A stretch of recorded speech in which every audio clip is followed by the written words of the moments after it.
Ja, kaj ne rečem, izjemno čast mi je, da bom lahko šel zastopati Slovenijo v Kijev. Prav fajn, prav veselim se. Mogoče se to ne vidi na mojem obrazu, ampak res sem vesel. Hvala za priložnost.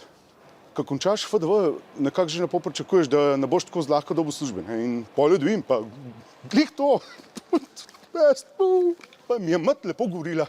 Si imel mlad, si pozab faks, pa je džurat, tudi če nikoli ne diplomiraš, ampak boš že nekaj službo najdel.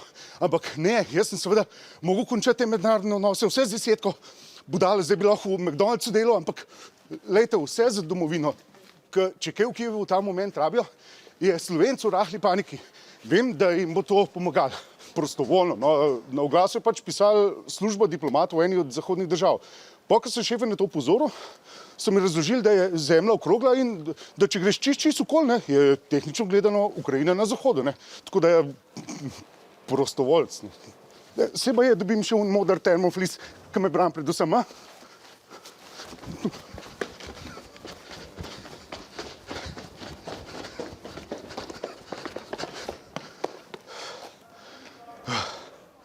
Ti, da mi zdaj najboljš cajt za subscribat? Ja, po moje, da... Ne, še. Še malo počakaj. Še. Ne, še. Zdaj! Ja, dajmo!